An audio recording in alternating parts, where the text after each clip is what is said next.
हटा दें इसको। अब आते हैं मेन अपने ट्रेन पे। ट्रेन से एक क्वेश्चन हमारा जरूर आता है पेपर में। क्वेश्चन बहुत आसान रहता है, हम लोग केवल इधर उधर घूमते रहते हैं तो गलत हो जाता है।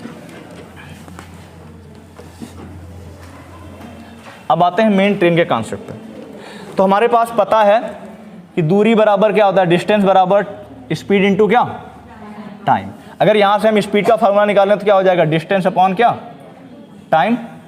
और अगर हम टाइम का फार्मूला निकालें तो क्या हो जाएगा, डिस्टेंस अपॉन क्या, स्पीड, यूनिट जो भी होगा। सीधी सी बात है कि दूरी बराबर चाल गुणे समय, समय और समय बराबर दूरी बटे चाल, हिंदी में लिख देते हैं। दूरी बराबर चाल गुणे समय, नहीं ऐसे समय समझ लिया तो दिक्कत हो जाएगी। चाल बराबर दूरी बटे समय। हमारे पूरे क्वेश्चन में ये बहुत यूज होगा, तो हमने बताया था सारा काम किस पे होता है, चाल पे। और समय बराबर क्या, दूरी बटे क्या, चाल। बस अब आते हैं अपने ट्रेन पे। अब ट्रेन सबने देखी है, ट्रेन का कॉन्सेप्ट क्या है, क्वेश्चन कैसे बनता है। हमारे ट्रेन में 3 या 4 तरह के क्वेश्चन बनते हैं। पहला क्वेश्चन क्या है, क्वेश्चन आता है कोई ट्रेन किसी खंभे को पार कर रही है या किसी आदमी को पार कर रही है, तो उसका कॉन्सेप्ट क्या है।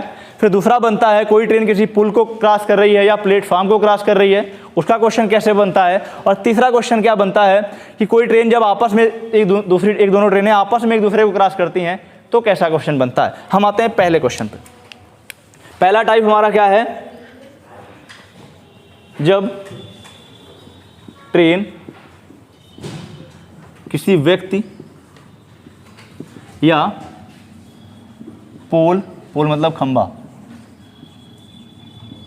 खंभा या वृक्ष को पार करे।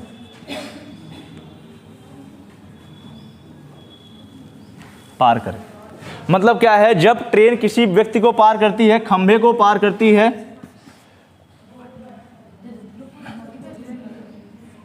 पोल को पार कर रही है, तो उसके द्वारा कितना समय लगेगा। तो अब जैसे मान लिया ये कोई खंभा खड़ा है, पहले कॉन्सेप्ट समझ लीजिए फिर क्वेश्चन आसानी से आ जाएगा। ये मान लिया कोई पोल है, पोल को ट्रेन क्रॉस कर रही है, तो ट्रेन की लंबाई के अकॉर्डिंग इसकी लंबाई नगण्य है, कोई मतलब नहीं इसका। तो इसका मतलब क्या हुआ कि जब पहला कॉन्सेप्ट है, जब ट्रेन किसी व्यक्ति को पार करे, खंभे को पार करे, वृक्ष को पार करे, इसका मतलब वो केवल खुद को पार कर रही है। तो दूरी क्या हो जाएगी, वहां पे जो दूरी होगी वो ट्रेन की लंबाई के बराबर को क्या मान लेंगे, दूरी मान लेंगे। पहला कॉन्सेप्ट यही है कि जब ट्रेन किसी व्यक्ति को पार करती है, किसी खंभे को पार करती है, किसी वृक्ष को पार करती है, इसका मतलब वो केवल खुद को क्रॉस कर रही है। मतलब वहां पे दूरी क्या होगी, ट्रेन की लंबाई को क्या मान लेंगे, दूरी मान लेंगे।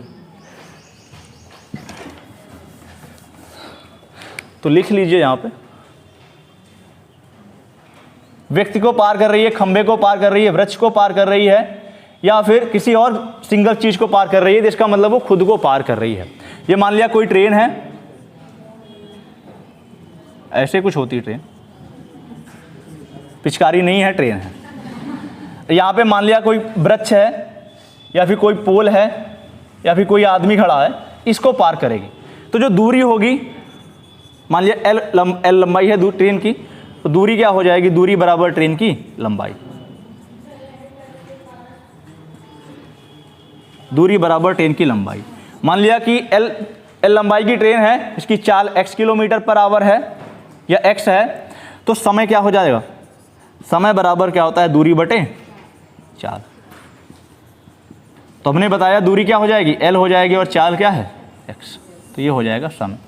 मतलब पहला कॉन्सेप्ट यही है कि जब कोई ट्रेन किसी व्यक्ति को पार कर रही है, किसी खंभे को पार कर रही है, किसी वृक्ष को पार कर रही है, इसका मतलब वो ट्रेन किसको पार कर रही है, स्वयं को पार कर रही है। तो वहाँ पे वो कितनी दूरी तय कर रही है, वो केवल अपनी लंबाई के बराबर दूरी तय कर रही है। पेड़ और खंभा या कुछ कैसे पार होता है, जैसे मान लिया ये हमारे पास एक पोल गड़ा हुआ है, ट्रेन यहाँ पे है, ये ट्रेन है, ये खंभा कब पार होगा, जब ये ट्रेन का हिस्सा जो है, ये वाला हिस्सा यहाँ आ जाएगा, तब पेड़ पार हो जाएगा। मतलब क्या हुआ कि ये वाला हिस्सा जब यहाँ आएगा, मतलब कितनी दूरी तय करनी पड़ेगी, जितनी बड़ी ट्रेन है। तो मतलब क्या हुआ कि जब ट्रेन किसी व्यक्ति को पार कर रही है, खंभे को पार कर रही है, वृक्ष को पार कर रही है, मतलब वो केवल अपनी लंबाई को कवर कर रही है पार करने में। तो दूरी क्या हो जाएगी, ट्रेन की लंबाई। समय दिया रहेगा, समय निकालना होगा, चाल दे रहे। क्वेश्चन लिखो फिर बताते हैं। एक ट्रेन जिसकी लंबाई एक ट्रेन जिसकी लंबाई एक ट्रेन जिसकी लंबाई 200 मीटर है। एक ट्रेन जिसकी लंबाई 200 मीटर है। एक ट्रेन जिसकी लंबाई 200 मीटर है, 200 मीटर है,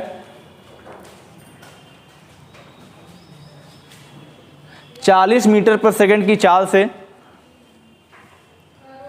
40 मीटर पर सेकंड की चाल से 40 मीटर पर सेकंड की चाल से किसी पेड़ को पार करने में कितना समय लेगी? 40 मीटर पर सेकंड की चाल से किसी पेड़ को पार करने में कितना समय लेगी? नॉर्मल सा क्वेश्चन है। हमने क्या बताया, यहाँ पे पेड़ की जगह खंभा बोल सकता है, व्यक्ति बोल सकता है कि प्लेटफॉर्म पर खड़े व्यक्ति को पार करने में कितना समय लेगी। तो हमने क्या बताया, जब ट्रेन किसी व्यक्ति को पार कर रहा है, खंभे को पार कर रही है, वृक्ष को पार कर रही है, इसका मतलब वो खुद को पार कर रही है। खुद को पार करने का मतलब जो दूरी होगी वो क्या हो जाएगी? ट्रेन की लंबाई। तो समय का फार्मूला दूरी बटे चाल। तो यहाँ पे कह रहा है कि ट्रेन की लंबाई कितनी है? 200 मीटर। जो ट्रेन की लंबाई है यही हमारी क्या हो गई? दूरी हो गई। और चाल कितनी है? चाल है 40 मीटर पर सेकंड। और कह रहा है कितना समय लगेगा, तो हमको पता है समय बराबर दूरी बटे चाल। दूरी हो गई 200 और चाल हो गई कितनी? 40। 5 क्या सेकंड। 5 सेकंड में उस पेड़ को पार कर जाएगी। तो पहला कॉन्सेप्ट यही था कि जब ट्रेन किसी व्यक्ति को पार कर रही है, किसी पेड़ को पार कर रही है, किसी खंभे को पार कर रही है, इसका मतलब वो खुद को पार कर रही है। तो उसको जो दूरी होगी वो ट्रेन की लंबाई के बराबर हम दूरी ले लेंगे। तो समय बराबर क्या? दूरी बटे चाल। ये पहला कॉन्सेप्ट था। हटा दें इसको।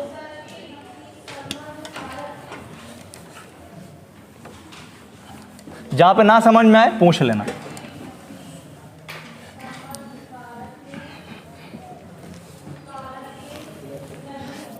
एक क्वेश्चन और लिखो, इसी पे रिलेटेड है। लिखो, एक ट्रेन जिसकी चाल 10 मीटर पर सेकंड है। एक ट्रेन जिसकी चाल 10 मीटर पर सेकंड है। एक ट्रेन जिसकी चाल 10 मीटर पर सेकंड है, प्लेटफार्म पर खड़े एक व्यक्ति को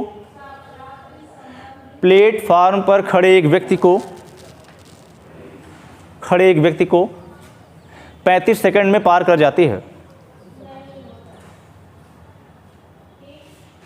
एक ट्रेन जिसकी चाल 10 मीटर पर सेकंड है, प्लेटफार्म पर खड़े एक व्यक्ति को 40 बोला 35 सेकंड में पार कर जाती है।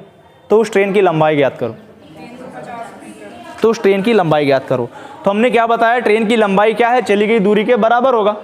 जब इस केस में क्या होता है कि जब ट्रेन किसी खंभे को पार कर रही है, किसी पेड़ को पार कर रही है, किसी व्यक्ति को पार कर रही है, इसका मतलब क्या हुआ? वो खुद की दूरी कवर कर रही है। जो ट्रेन की लंबाई होगी चली गई दूरी के क्या होगा? बराबर होगा। तो सीधा सा हमने बताया कि ट्रेन की चाल कितनी है? 10 मीटर पर सेकंड। बहुत आसान सा क्वेश्चन है। और समय कितना लग रहा है उसको? 35 सेकंड। और कह रहा है ट्रेन की लंबाई। तो हमने क्या बताया कि आदमी को पार करने में चली गई दूरी ही क्या है? ट्रेन की लंबाई है। तो चली गई दूरी क्या हो जाएगी? दूरी बराबर होता है चाल गुणे समय। तो चाल कितना है? 10 और समय कितना है? 35। तो 350 मीटर। तो ट्रेन की लंबाई क्या हो गई?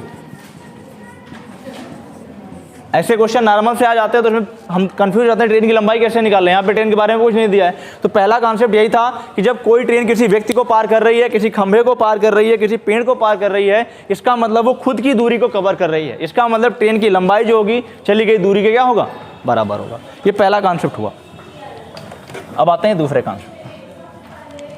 दूसरा क्या है? जब कोई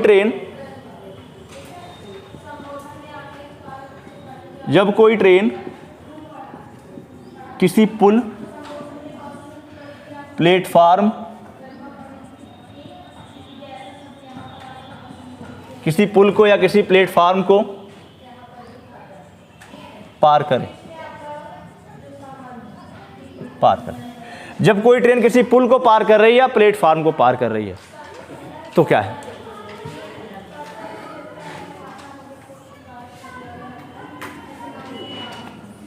जो भी है,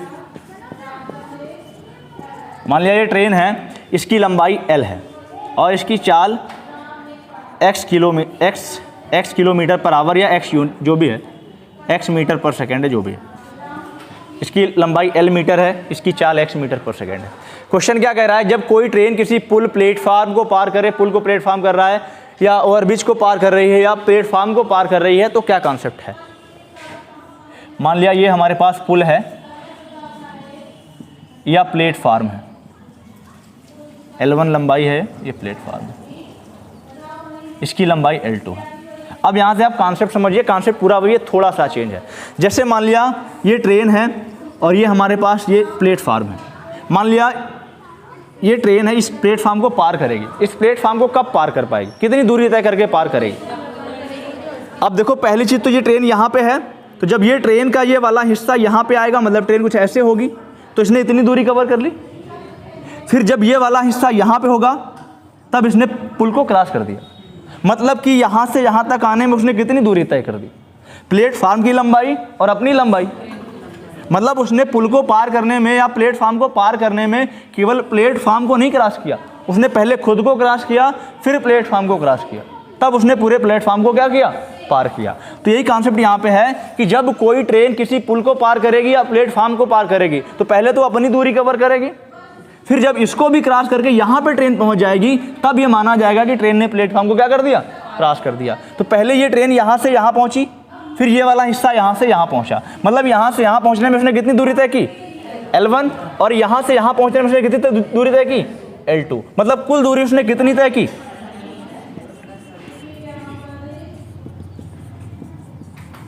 कुल दूरी उसने इतनी तय की। और उसकी चाल कितनी थी?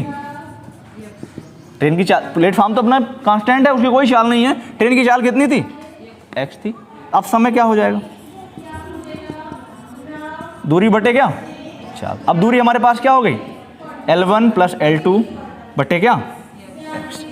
दूसरा कॉन्सेप्ट ये है कि जब कोई ट्रेन किसी पुल को पार कर रही है, किसी प्लेटफार्म को पार कर रही है, तो उसको पार करने में कितना समय लगेगा? तो समय बराबर होता है दूरी बटे चाल, और दूरी क्या होगी? ट्रेन की खुद की लंबाई और जिस प्लेटफार्म को पार कर रही है उसकी लंबाई। यहाँ पे एक प्लेटफार्म हो सकता है, आगे एक और हो, कितने भी हो जाएंगे, बढ़ाते चले जाएंगे। एक क्वेश्चन लिखो, क्वेश्चन लिखो, फिर साथ में नोट करना इसको। बोले, एक ट्रेन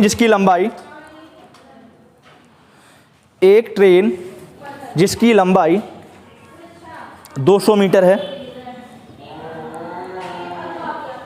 एक ट्रेन जिसकी लंबाई 200 मीटर है, एक ट्रेन जिसकी लंबाई 200 मीटर है,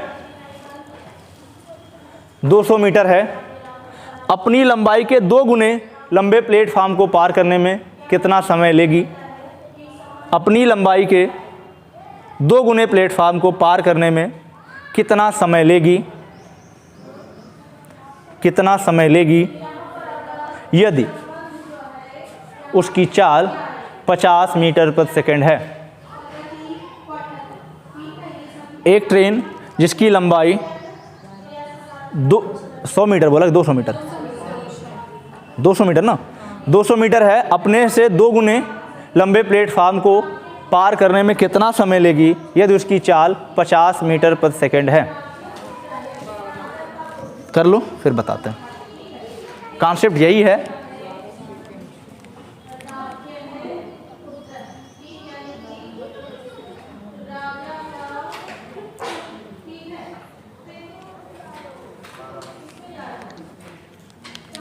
कुछ समझ आ रहा है ना हम बता क्या रहे हैं?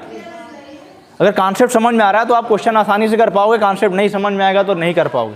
एक बार सब लोग ट्राई कर लो, फिर बताते हैं। जो ट्रेन थी, उस ट्रेन की लंबाई कितनी थी? 200 मीटर। और जो प्लेटफार्म था,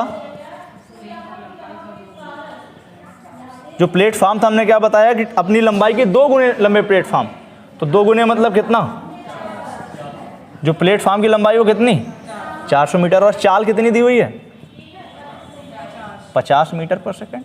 तो समय निकालना है, तो हमको पता है समय बराबर क्या होता है दूरी बटे चाल। और हमने दूसरा कॉन्सेप्ट क्या बताया है, जब कोई ट्रेन किसी पुल या प्लेटफॉर्म को पार करती है तो जो कुल दूरी होती है ट्रेन की लंबाई प्लस प्लेटफॉर्म या पुल की लंबाई को हम कुल दूरी मानते हैं। तो कुल दूरी क्या हो जाएगी 200 प्लस 400 बटे कितना 50, मतलब 600 बटे 50, 12 सेकेंड। 12 सेकेंड में उस प्लेटफॉर्म को क्या कर जाएगी पार कर जाएगी। नहीं बात समझ आई, नोट कर लो, फिर तीसरे कॉन्सेप्ट पे आते हैं। हो गया, नोट करो जल्दी से, थोड़ा स्पीड बढ़ा तो पूरा टॉपिक कंप्लीट हो जाए, नहीं टॉपिक रह जाएगा फिर। हटाएं इसको।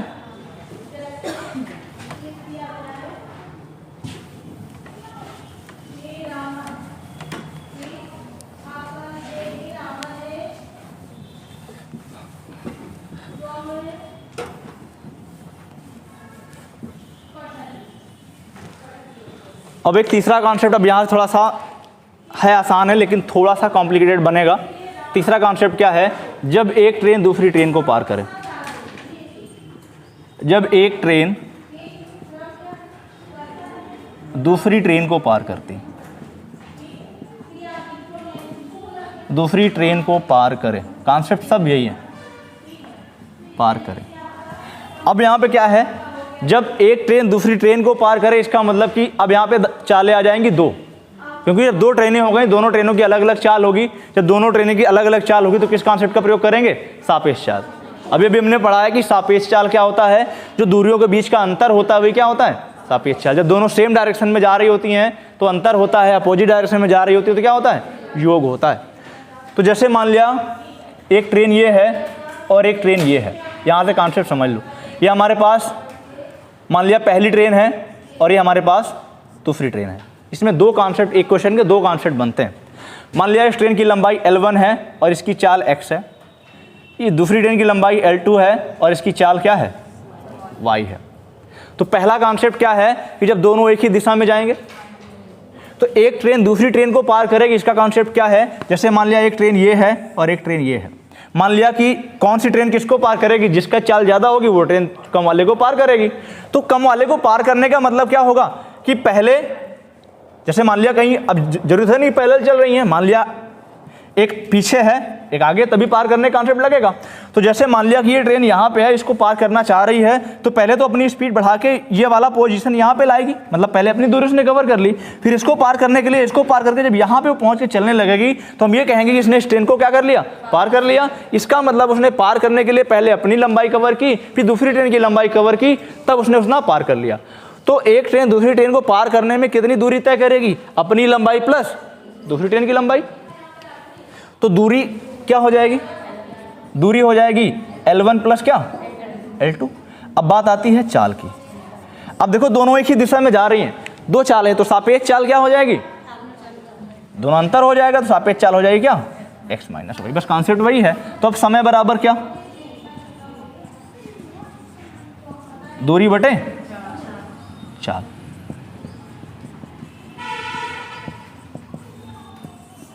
नोट कर लो फिर क्वेश्चन बोलते हैं। बस इतना दिमाग में रखना है कि ट्रेन एक ही दिशा में जा रही हैं कि अपोजिट डायरेक्शन में जा रही हैं। और इसका जो दूसरा कॉन्सेप्ट क्या बनेगा, जब दोनों ट्रेनें अपोजिट डायरेक्शन में जा रही हैं। मान लिया पहली ट्रेन है वो इधर जा रही है और दूसरी ट्रेन जो है वो इधर जा रही है। इसकी लंबाई L1 है, चाल x है, इसकी लंबाई L2 है, चाल y है। कॉन्सेप्ट पूरा वही है, दूरी तो वही रहेगी क्योंकि दोनों ट्रेनें हैं, दोनों की लंबाई और दूरी क्या हो जाएगी L1 प्लस L2, और चाल चेंज हो जाएगी। चाल कितनी हो जाएगी, जब दोनों अपोजिट डायरेक्शन में है तो चालें क्या होंगी जुड़ जाएंगी। जब चालें जुड़ जाएंगी तो चाल क्या हो जाएगी x प्लस वाई। तो समय क्या हो जाएगा, समय होता है दूरी बटे चाल, मतलब दूरी हमने ली L1 प्लस L2 और चाल हमने ली x प्लस। नोट कर लो फिर क्वेश्चन कर लेते हैं।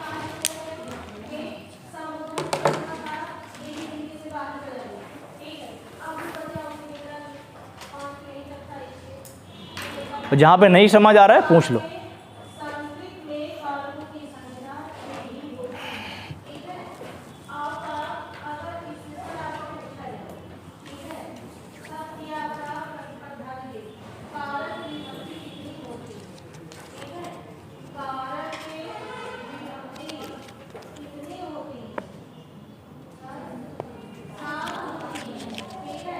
हो गया। अब क्वेश्चन लिखिए, बोले दो ट्रेनें जो एक ही दिशा में जा रही हैं, दो ट्रेनें जो एक ही दिशा में जा रही हैं, दो ट्रेनें जो एक ही दिशा में जा रही हैं, जिनकी लंबाइयाँ क्रमशः 100 मीटर तथा 200 मीटर हैं, जिनकी लंबाइयाँ क्रमशः 100 मीटर तथा 200 मीटर हैं, तथा चालें क्रमशः,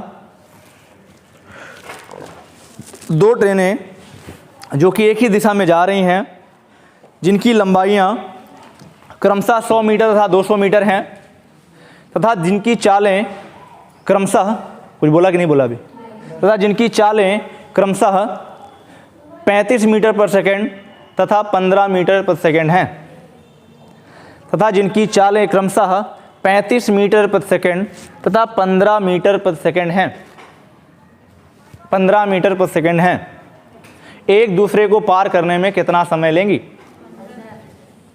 एक दूसरे को पार करने में कितना समय लेंगी?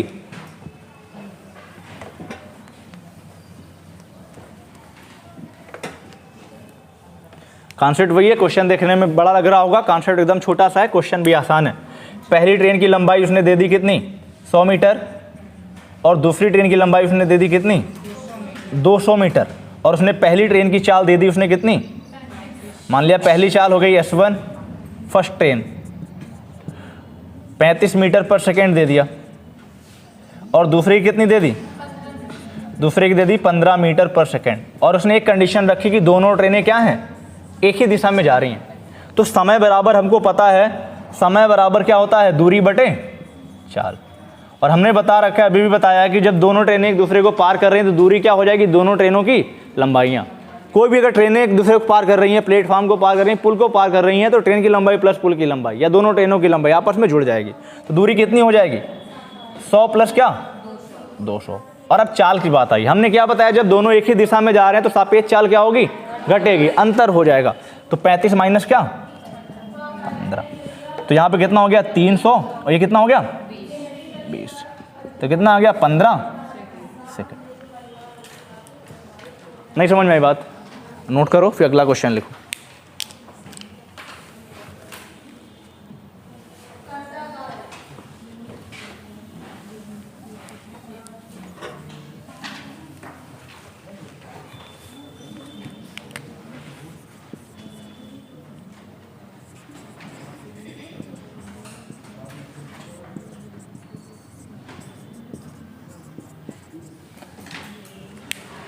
अगला क्वेश्चन बोले, दो ट्रेनें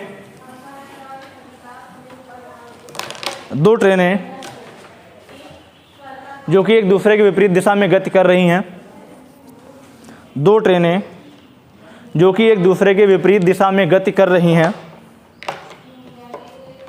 दो ट्रेनें जो कि एक दूसरे के विपरीत दिशा में गति कर रही हैं, दो ट्रेनें जो एक दूसरे के विपरीत दिशा में गति कर रही हैं, तथा जिनकी लंबाइयाँ क्रमशः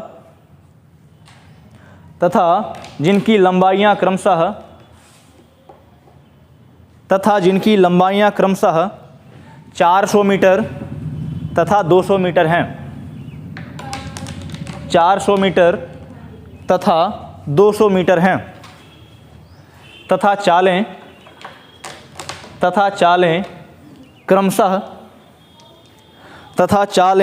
क्रमशः 20 मीटर पर सेकंड और 30 मीटर पर सेकंड हैं, तथा चालें क्रमशः 20 मीटर पर सेकंड तथा 30 मीटर पर सेकंड हैं, 30 मीटर पर सेकंड हैं। तो वो दोनों आपस में एक दूसरे को कितने समय में पार कर जाएंगी? ठीक है, सब लोग कर लो। तो वे दोनों आपस में एक दूसरे को कितने समय में पार कर जाएंगी? तुमको पता है पहली ट्रेन की लंबाई कितनी है? 400। दूसरी ट्रेन की लंबाई है 200 मीटर। और कह रहे हैं पहले की चाल कितनी है 30 मीटर पर सेकेंड और दूसरे की कितनी है 20 मीटर पर सेकेंड, और हमको समय निकालना है और हमको पता है समय बराबर क्या होता है दूरी बटे चाल। दूरी बटे चाल होता है, हमने बताया कि ट्रेन जब एक दूसरे को पार करेगी तो कुल दूरी दोनों का योग हो जाएगा। तो ये हो गया 400 प्लस 200। अब आती है बात चाल की। हमने क्या बताया, जब एक ही दिशा में जाती हैं तो चालें क्या होती हैं घटती हैं, लेकिन जब अपोजिट डायरेक्शन में जाती हैं तो चालें क्या हो जाती हैं जुड़ जाती हैं। तो क्या हो जाएगा 30 प्लस 20, ये हो जाएगा 600, ये हो जाएगा कितना 50, कितना लगा 12 सेकेंड। अब ये नॉर्मल से क्वेश्चन है, टॉपिक कंप्लीट हो जाए।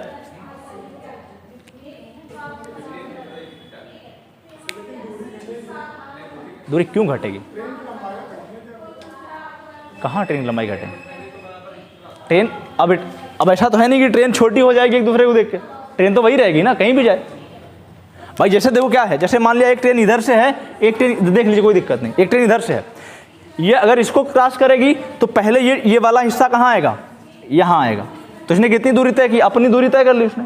फिर ये वाला हिस्सा यहाँ जाएगा तब ट्रेन पार होगी, इसकी दूरी तय कर ली, मतलब कुल दूरी क्या हो गई इसकी लंबाई प्लस इसकी लंबाई, जब क्रॉस किया तब ट्रेन यहाँ पहुँची तो दूरी जुड़ गई। एक ही दिशा में है तो घट जाएगा, अपोजिट डायरेक्शन में तो क्या हो जाएगा जुड़ जाएगा। नोट कर लो, टॉपिक खत्म होता है और जो बीच का क्वेश्चन है उनको देखते हैं। एक टॉपिक और मेन बचा हुआ है, हटा दें इसको।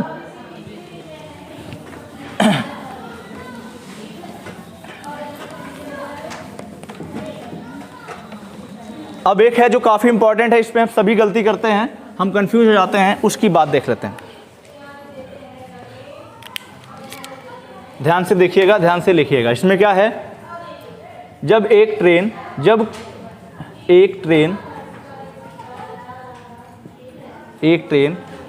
किसी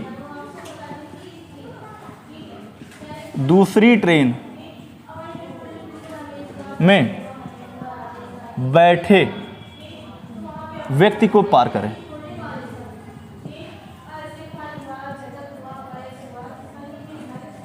ट्रेन को नहीं पार कर रही है, कहते हैं खिड़की के पास बैठे व्यक्ति को पार कर रही है, ड्राइवर को पार कर रही है, ऐसा कुछ क्वेश्चन आता है, तब क्या होता है। अब इसका कॉन्सेप्ट समझ लीजिए, फिर लिखवाते हैं क्या है।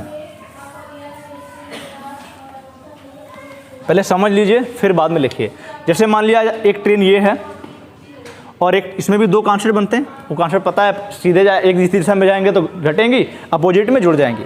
जैसे मान लिया एक ट्रेन ये है, इसकी लंबाई L1 है, एक ट्रेन ये है, इसकी लंबाई क्या है L2 है, इसकी चाल x है और इसकी चाल क्या है y है। मान लिया कि दूसरी ट्रेन में यहाँ पे एक व्यक्ति बैठा हुआ है, अब ये वाली ट्रेन इस ट्रेन को नहीं पार कर रही है, इस व्यक्ति को पार कर रही है। तो हमने पहला कॉन्सेप्ट ये बताया था कि जब कोई ट्रेन किसी व्यक्ति को पार कर रही है, किसी खंभे को पार कर रही है, किसी पेड़ को पार कर रही है, तो इसका मतलब वो केवल खुद को पार कर रही है।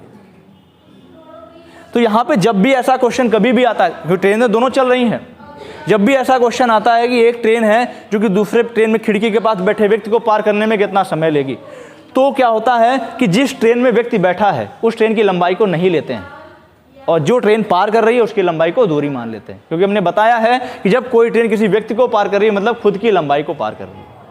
तो ये वाली ट्रेन अगर पार कर रही है इसको, तो केवल व्यक्ति इस ट्रेन की लंबाई नहीं लेनी, लेकिन चाल क्या है लेनी, क्योंकि ट्रेनें दोनों चल रही हैं। इस व्यक्ति को पार कर रही है, पूरी ट्रेन को नहीं पार कर रही है। तो इसको नोट करके लिख लो।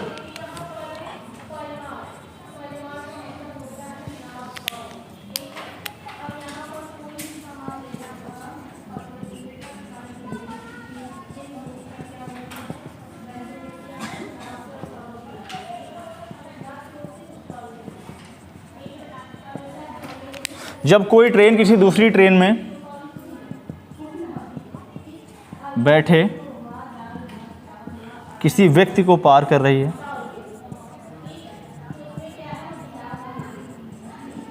व्यक्ति को पार करे, तो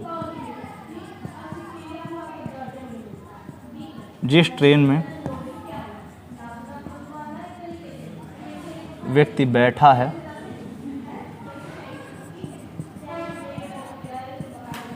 उस ट्रेन की लंबाई को नहीं लेते हैं,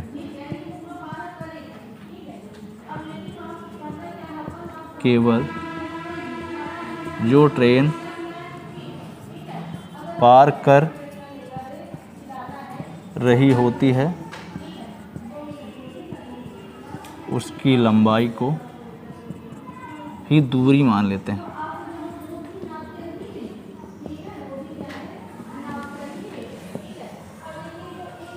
नोट कर लीजिए, फिर आते हैं कॉन्सेप्ट में।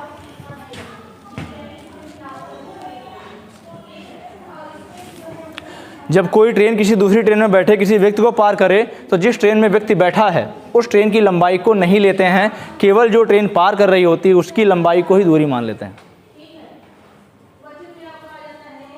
नहीं बात समझ पाए?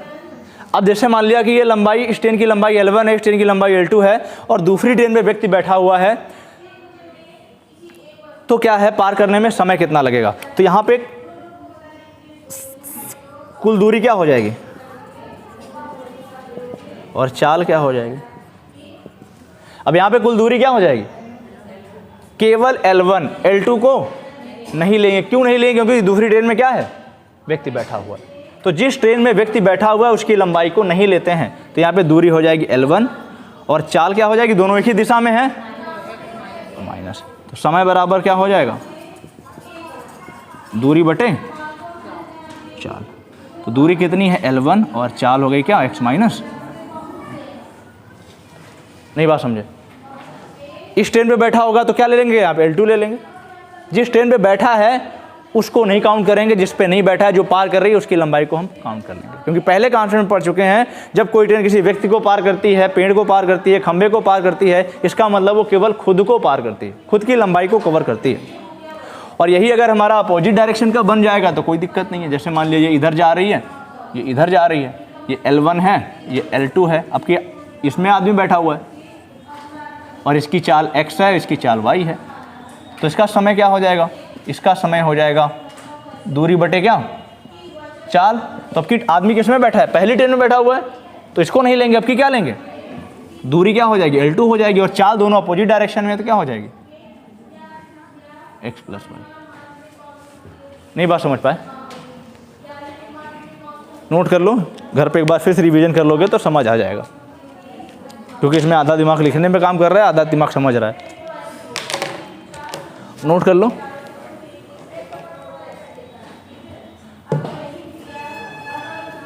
हो गया? क्वेश्चन लिखो।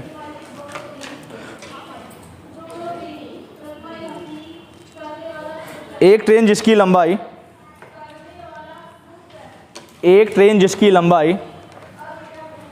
30 मीटर है,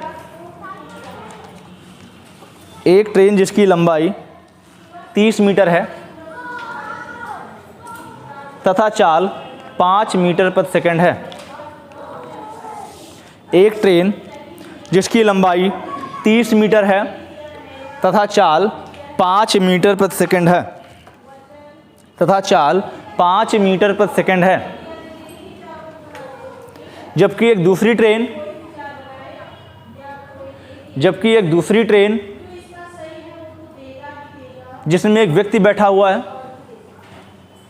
जबकि एक दूसरी ट्रेन जिसमें एक व्यक्ति बैठा हुआ है उसकी लंबाई 100 मीटर, उसकी लंबाई 100 मीटर, उसकी लंबाई 100 मीटर तथा चाल 2 मीटर प्रति सेकंड है। एक ट्रेन जिसकी लंबाई 30 मीटर तथा चाल 5 मीटर प्रति सेकंड है, एक दूसरी ट्रेन जिस पर एक व्यक्ति बैठा हुआ है उसकी लंबाई 100 मीटर तथा चाल 2 मीटर प्रति सेकंड है। तो ज्ञात करो पहली ट्रेन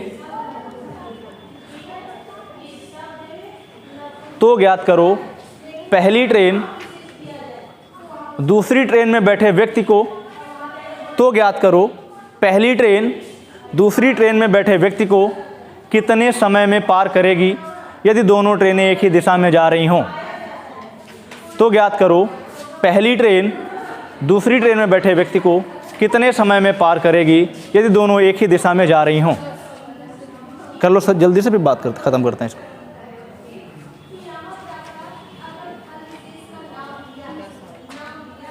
हो गया कॉन्सेप्ट पूरा भैया, इसको ख़त्म करते हैं, टॉपिक हमारा ख़त्म हो जाएगा। बस लास्ट क्वेश्चन देख लो, ये नोट कर लिया, नोट इसका जो हमने लिखा है बस उसी पे, पहली ट्रेन उसकी लंबाई क्या है 30 मीटर, और दूसरी ट्रेन उसकी लंबाई क्या है 100 मीटर, और दूसरी ट्रेन में क्या है एक व्यक्ति बैठा हुआ है। पहली ट्रेन की चाल कितनी है 5 मीटर पर सेकेंड, और दूसरी कितनी है 2 मीटर पर सेकेंड।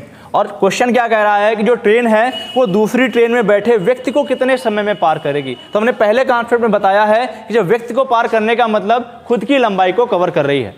तो जिस ट्रेन में व्यक्ति बैठा है उस ट्रेन की लंबाई को नहीं लेना है। इसका मतलब क्या हुआ, समय बराबर क्या हो जाएगा दूरी बटे चाल, दूरी बटे चाल। अब यहाँ पे दूरी कितनी लेंगे 30 लेंगे, 100 को नहीं लेंगे। 100 को क्यों नहीं लेंगे, क्योंकि उस ट्रेन में व्यक्ति बैठा हुआ है, ट्रेन को नहीं पार कर रहे हैं, व्यक्ति को पार कर रहे हैं। जब व्यक्ति को पार कर रहे हैं इसका मतलब जिस ट्रेन पे व्यक्ति बैठा हुआ है उसकी लंबाई को नहीं लेना है। यहाँ पे हम लोग गलती क्या करते हैं, जोड़ के 130 करके भाग करते हैं, फिर गलत हो जाता है। तो यहाँ पे दूरी कितनी हो गई 30। चाल लेनी है, दोनों एक ही दिशा में है, मतलब चालें क्या हो जाएंगी माइनस हो जाएंगी। 5 - 3 = 2, मतलब कितना हुआ 15 सेकेंड। तो कितने समय में आदमी को पार कर ले जाएगी 15 सेकेंड में। तो यही अगर